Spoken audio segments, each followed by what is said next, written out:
This is a Tallahassee update from the Florida Retail Federation. Hello FRF members, and welcome to the end of the 5th week of the 2013 legislative session. This is when things really get exciting. We see bills start to die, bills get momentum, and things really start to take shape. And we start to get a look at how this session is really going to end up. Let's talk about the wage theft bill. In the Senate, the wage theft bill, Senate Bill 1216 by Senator Rob Bradley, passed the Senate Criminal Justice Committee. It has 2 more committees of reference to pass before it goes to the floor. This will be a solution that is the same for every employer, for every employee. It will be the easiest solution that is possible, that is offered by our legal system. The Small Claims Court offers the easiest path to resolution. In the House, House Bill 1125 by Representative Tom Goodson is in its 2nd committee of reference, Local and Federal Affairs. We are still working feverishly to get that bill added to the next agenda. Senator Rob Bradley and Representative Tom Goodson have been working very hard on the issue of wage theft, and we encourage you to click on the link as part of this email and send those gentlemen a note of thanks for their hard work on this important issue. Senate 1404, the Communications Fraud Act, passed its first committee of reference in the Senate this week.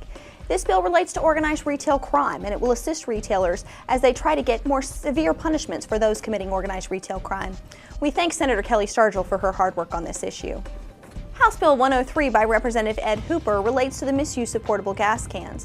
While we don't expect that this bill will make it to the finish line this session, there was a workshop held in the Civil Justice Subcommittee this week.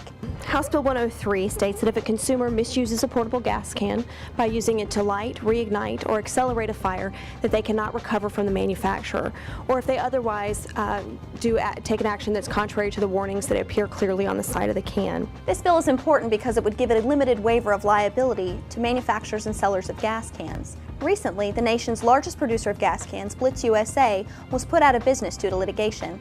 This legislation would correct that issue. While this bill has run out of gas for this session, the workshop laid the foundation for a bill for next session. We've been keeping you posted on a House bill relating to bad check recovery sponsored by Representative Mary Lynn Magar. Its Senate companion, Senate Bill 550 by Senator Wilton Simpson, passed its first committee of reference this week. Thank you, Senator Simpson, for your work on this issue.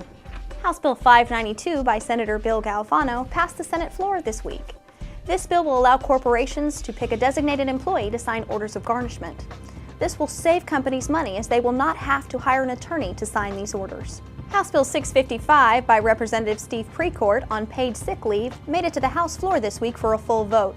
We are excited to report to you that it passed and it's on its way down to the Senate. This is a good bill for Florida's economy.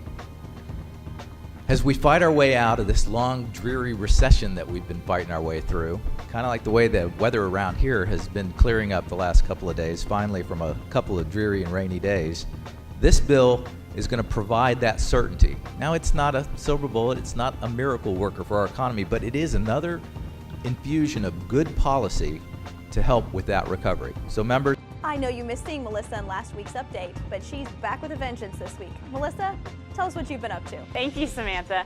I don't know if I'm back with a vengeance. I was just out last week killing bills and passing bills, so I didn't have any time to tape this episode. Speaking of bills, Senate Bill 518, which is the governor's priority for manufacturing sales tax exemption, passed its first committee in the Senate this week. If you will visit our website and help support this initiative since it is the governor's top priority, this will help create manufacturing jobs in Florida. On to one of our favorite subjects, beer. The House and the Senate have introduced legislation this year. It's called growler legislation. It will authorize the sale of 64-ounce containers of malt beverage. It has had a hearing in the Senate, and we are working hard to get it moving in the House as well. We'll keep you updated as these growler legislations move forward. Moving from beer into liquor, there is a bill, House Bill 347, that is advancing in the House. This bill has been reduced from 24 bottles to 2 per customer annually. Previously, we told you about the biosimilar bill. It was not heard in the Senate committee originally. The bill was pulled back up on the agenda this week and passed out of committee. What we forget about is the consumer, and we forget about why we're here. We're here to represent the consumer. Without this legislation, pharmacists, if they have a patient that wants a biosimilar, once one has been approved, then that pharmacist will have to call for a new prescription. That's a burden to the patient, that's a burden to the pharmacist, and that's a burden to the physician. The Florida Retail Federation is working hard on this bill to come to an agreement to remove the notification for pharmacists on prescribing biosimilars. As this bill moves forward, we will be working with the stakeholders and the sponsors to come up with an agreement to hopefully remove the notification requirement for the pharmacist. Please stay tuned. This is a very important bill to our pharmacies here in Florida and across the nation. We just don't feel you need to put this administrative burden on the pharmacist, and like the gentleman before me said, it's not necessary. On the same subject of pharmacies, Florida Retail Federation is supporting a bill that will increase the pharmacy tech ratio to pharmacists from 2 to 1. Like biosimilars in the past, time ran out on the pharmacy tech bill this week in health policy. We have assurance from the Senate sponsor and the chairman of health policy that the bill will be heard next week, and we look forward to supporting this bill. Ending on a good note, I'm happy to report that House Bill 5601 is now moving to the House floor. We're working with the Senate to advance their bill. It has 2 more committee stops, but we are feeling confident that it'll get there in the end. One of my favorite subjects is saving money while shopping. I'm happy to report that our back-to-school sales tax holiday is now part of a bigger package. House Bill 5601 should be up on the House floor in the near future. Well, at least in the next 5 weeks. I'll be speaking to you next week. Stay tuned because the next half of session gets very eventful.